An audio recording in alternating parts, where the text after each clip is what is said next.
Guys! నమస్తే అందరికీ. Welcome to my YouTube channel Vaishu Chenni blogs. ఈరోజు టాపిక్ ఏంటంటే క్రాబ్స్ కర్రీ. శుభ్రంగా కడుక్కున్న కేజీ క్రాబ్స్. గ్రేవీలోకి కావాల్సిన ఇంగ్రీడియంట్స్ ఏంటంటే ఆవాలు, జీలకర్ర, ఇంకా ధనియాలు, కరివేపాకు, వెల్లుల్లిపాయ, అల్లం, ఇంకా కొత్తిమీర, ఉల్లిపాయలు.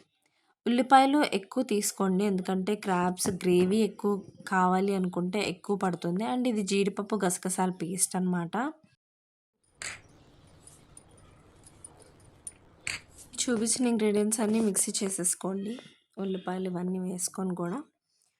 అండ్ ఉల్లిపాయలు ఇంకొంచెం ఎక్స్ట్రా పడుతుంది కాబట్టి మనం ఇంకా ఎక్స్ట్రా వేసుకోవచ్చు, ఎందుకంటే గ్రేవీ ఎక్కువ ఉంటే బాగుంటుంది కాబట్టి. అండ్ మనం క్రాబ్స్ అనేది చాలా వేడి కాబట్టి ఒక కట్ట మెంతికూర వేసుకోండి, చాలా మంచిది. అండ్ 3 టేబుల్ స్పూన్ ఆయిల్ వేసుకోండి. సోంపు, లవంగాలు, దాల్చిన చెక్క,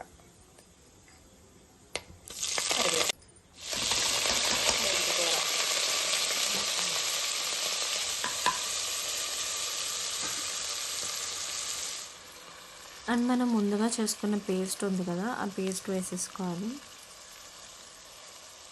ముందుగా చేసుకున్న పేస్ట్ వేసుకోవాలి. ఆయిల్ పైకి తేలేంత వరకు కొంచెం బాగా ఫ్రై చేసుకోవాలి.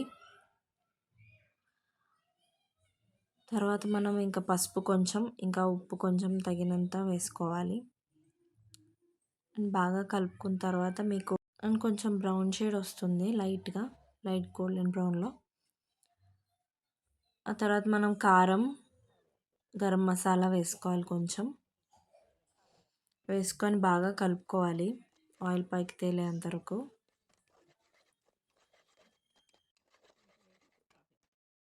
ఇది కుక్ అయిందని ఎలా తెలుస్తుందంటే మనం ప్యాన్కి స్టిక్ అవ్వదు.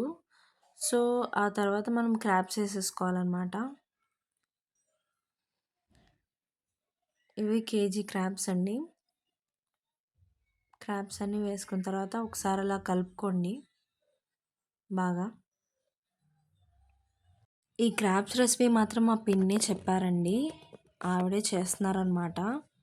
నాకు చేసి చూపిస్తున్నారు ఎలా చేయాలో అనేది. నేను అది వీడియో క్యాప్చర్ చేసుకుంటున్నాను. అండ్ కొంచెం కొత్తిమీర వేసుకోండి. మా పిన్ని వంటలు అంటే చాలా ఇష్టం అండి, సో మీతో షేర్ చేసుకుందామని చెప్పి నేను ఈ వీడియో క్యాప్చర్ చేసుకుంటున్నాను. అండ్ చాలా బాగుంటాయి, నాన్ వెజ్ ఎక్కువ చాలా బాగా చేస్తారు మా పిన్ని. అండ్ తర్వాత కొంచెం వాటర్ వేసుకోండి క్రాబ్స్లో. మనం వాటర్ పోసుకున్న తర్వాత ఒకసారి బాగా కలుపుకోండి. కలుపుకున్న తర్వాత మూత పెట్టేసుకొని కుక్కర్ పెట్టేసుకోవాలండి. 5 విజిల్స్ రావాలన్నమాట. మీడియం ఫ్లేమ్లో కుక్ చేసుకోవాలండి.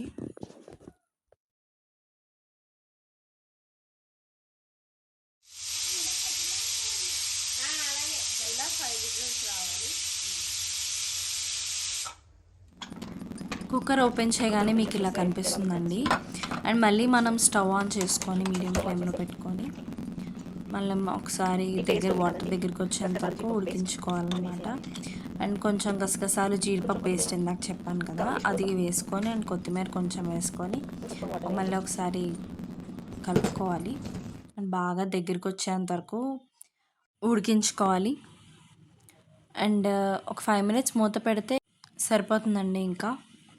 Okay guys, thank you. Please subscribe to my channel. Love you all.